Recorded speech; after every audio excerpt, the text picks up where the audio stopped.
Well, hello everyone. Phil here from the Blue Envelope channel. So this is kind of a weird video, but I thought I would do a rebuttal to myself on the Steve Lett videos I did recently. So, I did these videos where I was talking about Steve appears to have invested a lot of money in some waterfront real estate property. And well, I certainly stand by what I said in those videos. All the same, I thought I could share some of the counterpoints that I was thinking about as I was making those videos.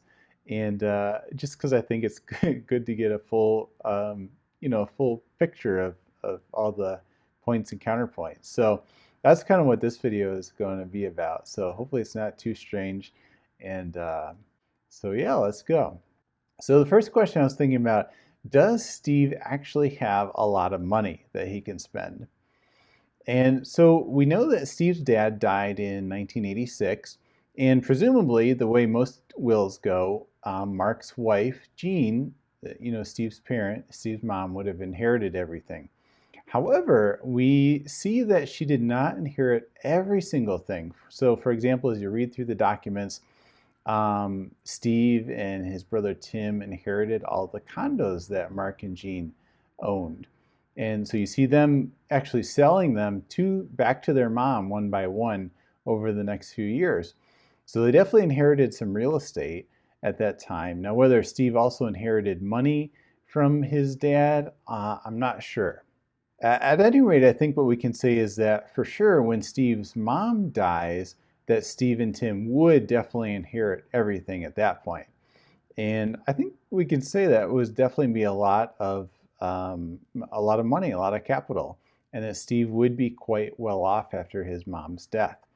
Remember they bought that one particular property in Gulf Shores for roughly 120,000, and they sold it for $900,000. So his parents definitely made some good money in their later years. So it appears that Steve's mom, Jean, died in 2012, and that would definitely explain why in 2013 Steve was buying this $500,000 property with his brother Tim. And so when you run her social security number today, it comes back, it says it belongs to a deceased person. Now, on the other hand, when you look at the property records for Baldwin County, Alabama, they still list her name, Jean, as owner on various properties. So possibly she's still alive? I'm really not sure. So I guess we can say either way. Either Steve inherited a lot of money in 2012 if his mom died then, or he will shortly inherit a lot of money upon his mom's death, since if she's still alive, she's about, at least 95 years old now. So, I mean, I hope she lives forever, but probably doesn't have a whole lot of time left alive here. Now, the other main point, is it possible that Steve did not spend a single dollar on that $500,000 waterfront property that has his and Tim's name on it that they bought in 2013? Yes, that is possible that he did not spend any money on that. Now, is it super likely that happened? No. But is it possible? Yes. It is entirely possible that Tim spent all the money on that Gulf Shores property, and he simply wrote Steve and Steve's wife Susan in on the deed because he's a nice guy. Or maybe he wanted to help his brother that's been in full-time service his whole life. He wanted to help his brother out. Or maybe he was simply spotting his brother the money until their mom passed away. And then, Steve could give him back the money that he fronted for him. So, I mean, as I say that, it sounds like nobody's that nice that they would spot their brother $250,000. But I will say that we see a history that Tim likes to be in business with his family. And so in the early years, he was definitely busy buying and selling lots of properties with his parents up until his father died in 1986. And after that, as you look through the documents, you see that he's doing multiple deals teamed up with his mom up until around 2012. And if his mom died in 2012, it makes sense that after that, he would team up with his brother on real estate deals that he wanted to do.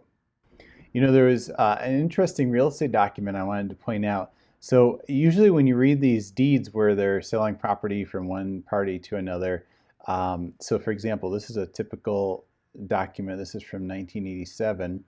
And what you'll see is it says the grantors, so the people selling the property. So here it says Tim Lett and Mark Lett, his brother, hereinafter called grantors, for and in consideration of the sum of $10 and other good and valuable consideration, etc., sell this property to the grantee, which here is their mom, Jean. And this is kind of the typical language you see, that for consideration of $10 and other good and valuable services, they sell this property. And so that's typically what you see on all these documents.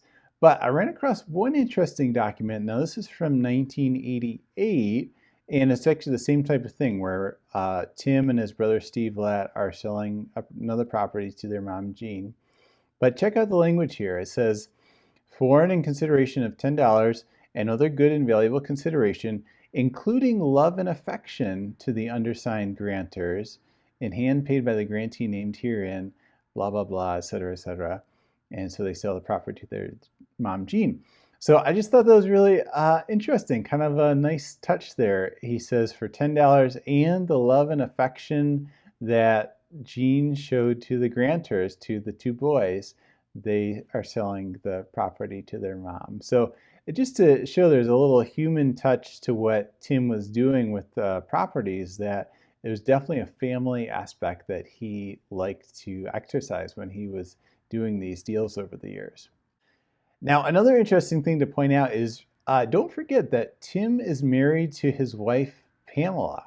And as you look through the early years in the 70s and 80s, Pam and Tim together appear on multiple real estate deals together. But by the 2000s, Pam has completely disappeared from the deals Tim was doing.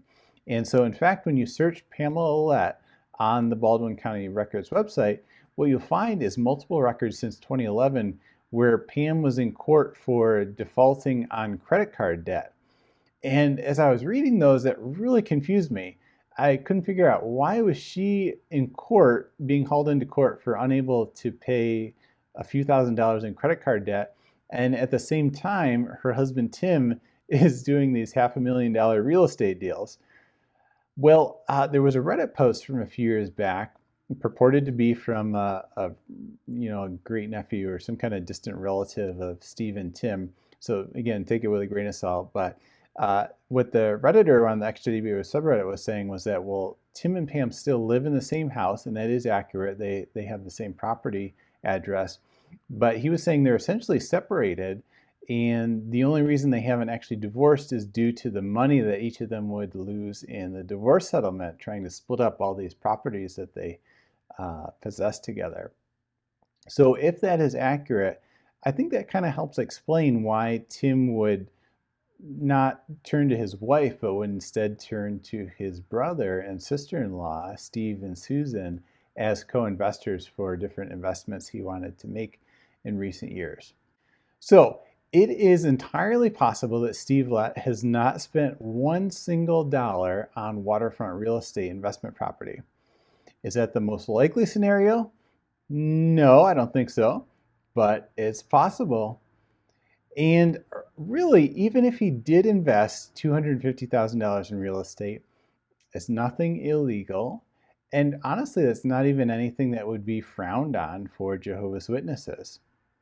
And it goes for the same for the whole Bottlegate thing. If Tony Morris actually spent $1,000 on liquor, as it appears, again, nothing illegal about that, and not even something that is disallowed for Jehovah's Witnesses. Really, the problem entirely has to do with hypocrisy. So the governing body are telling rank and file witnesses to do one thing, yet personally in private, they're doing something entirely different. And that is the fundamental problem here. When you think back to the first century, to Jesus and the Pharisees as written down in the Gospels, you have to think, when the governing body lays down these rigid, super high-level rules for how witnesses should spend their money, for example, but then privately They disregard these broad Christian principles of of generosity, of giving to Jehovah. Or, for example, when the governing body insists on this very strict, rigid interpretation of the Mosaic law for handling child abuse, that they need two witnesses to the abuse to do something. And at the same time, they ignore these loving principles that Jesus Christ laid down for his followers, which allowed for bending the rules if it would help them protect and love other Christians. Well, then you really have to ask yourself, are the governing body acting more like Jesus Christ, or are they acting more like his enemies, the Pharisees? That is really the key issue, more than the actual physical actions taken by any particular governing body member. So anyways, that's just a little video I wanted to make, a rebuttal to myself, and I'd be interested to hear your comments on it. Anyways, thank you very much for watching. Definitely subscribe if you'd like for more such videos, and we'll catch you all in the next one. Take care.